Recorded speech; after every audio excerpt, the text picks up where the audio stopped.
Ayun, magandang araw pong muli sa inyong lahat. Heto na naman po ako. Gagawa na naman po tayo ng video ngayon. Bale, pupunta po kami ngayon ni Mrs. sa Dürnstein sa Wachau. Dito din po ito sa Austria. At magha-hiking muna po kami. At kung mapapansin nyo po, ito pong nasa tuktok ng bundok. Ayan, yun, yung nasa taas po na yun, yung castle na yun, yun po yung pupuntahan namin. Halos nasa 1 oras din po ang biyahe simula po sa Vienna. Lulubos-lubusin po namin ni Tin ang pagkakataon na ito sapagkat parehas po kaming walang pasok ngayon. Heto nga po at nakapag-parking na rin kami at mag-uumpisa na po kami maglakad. At hindi pa nga po kami nakakalayo. At heto, stopover kaagad. Medyo mahaba-haba po yung lalakarin kaya kailangan muna naming umihi. Heto po at kailangan na po naming hanapin kung nasaan po yung daan papunta doon sa castle. Actually, tinatawag po nila itong castle pero hindi naman po ito ganon kalakihan. Heto nga po at nakita na po namin yung way to the castle. Uumpisahan na po namin ang aming journey sa paglalakad. Ayan na po kami, talagang holding hands pa. Sweet na sweet. Baka hindi makakaramdam ng pagod pag magkahawak ang kamay. Pasensya na po at nagkulang ako sa research. Hindi ko tuloy alam kung gaano kataas itong aming aakyatin. Pero talagang napakalayo po nito.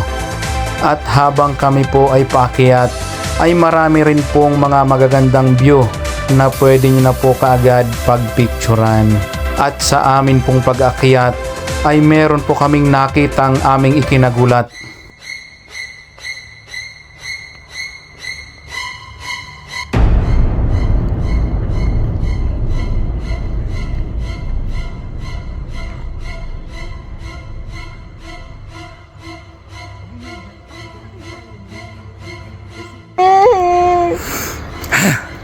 Yung bag ko.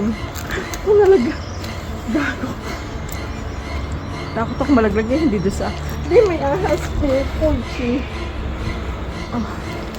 Ayan po yung bag. Nakakita kami ng ahas. Yan yung bag. Ako na kukuha. Ikaw na kukuha. Oda? Wala na ba sa iba? At yan po yung ahas. Gusto mo ako meron pa sa iba? Wala lahat. Wala na. Ha? Ba't ikaw kukuha? Ako lang kukuha. Sige.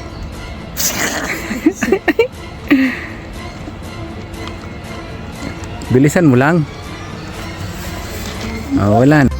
Ayun po at kami nga po ay nakakita ng ahas. Sayang po at hindi nakuhanan ang aking pagtalon noong sinabi ni Tin sa akin na may ahas dahil nagseset po ako ng camera malapit doon sa may bag. Ayan po ang isa pa. Ang tawag po sa amin yan ay bangkalang. Sa totoo lamang po, habang kami ay patuloy na naglalakad ay nasa isipan pa rin namin yung nakita naming ahas. Kaya pag may kaluskos kaming naririnig ay kami po ay nagugulat kaagad. At ang place po na ito ay isa rin po sa magandang pagpicturan dahil medyo nasa mataas na lugar na po kami. Pero hindi pa po ito yung pinakataas na gusto naming puntahan. Ayan po ang view ng river.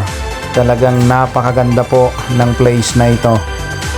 Ayan at nauhaw na si Mrs. At konting-konting lakad na lang po para marating namin yung taas na yon, yung castle na yon ang amin pong pupuntahan. Sa mga oras na ito ay maganda rin pong maglakad dahil nang hindi pa po ganon karami ang tao. At kagaya nga po ng sinabi ko kanina, basta may marinig kaming kaluskos ay nagugulat po agad kami.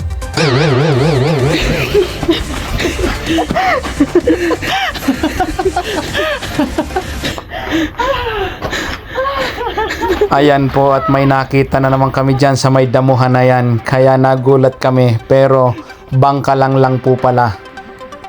At ito po uli ang isang place na magandang pagpicturan. Napakaganda po ng ginawa ng mga turistang pumunta dito. Gumawa po sila ng mga rock formation. At kung inyong mapapansin ay hayun, malapit na kami doon sa taas. At talaga naman pong mapapansin ninyo na medyo mataas na itong aming kinatatayuan. At simula po dito ay makikita ninyo ang napakagandang view at napakagandang river ng lugar na ito.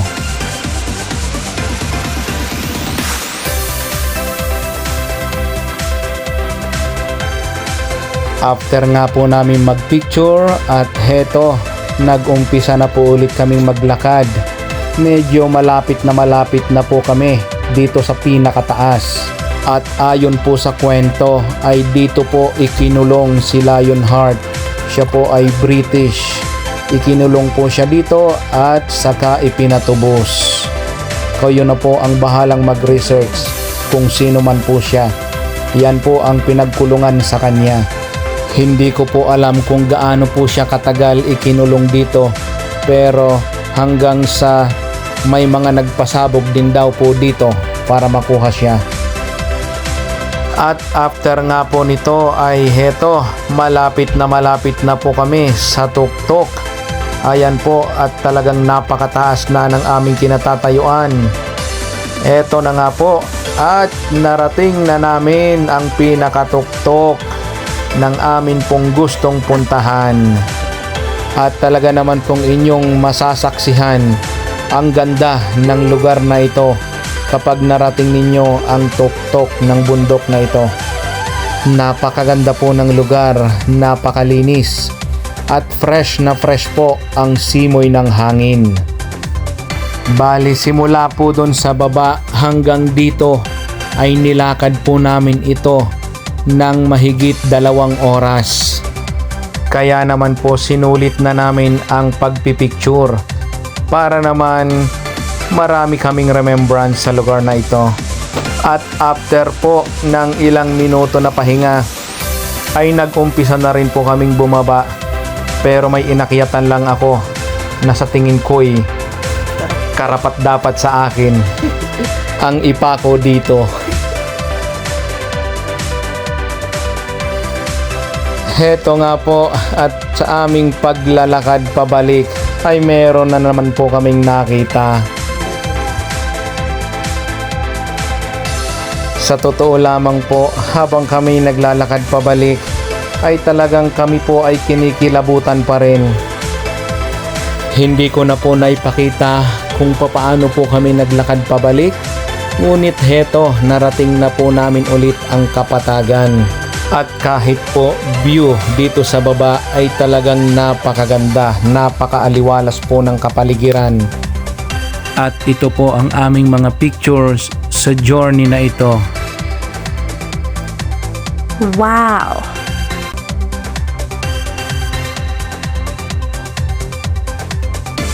Hanggang dito na lamang po. Marami pong salamat and God bless po sa ating lahat.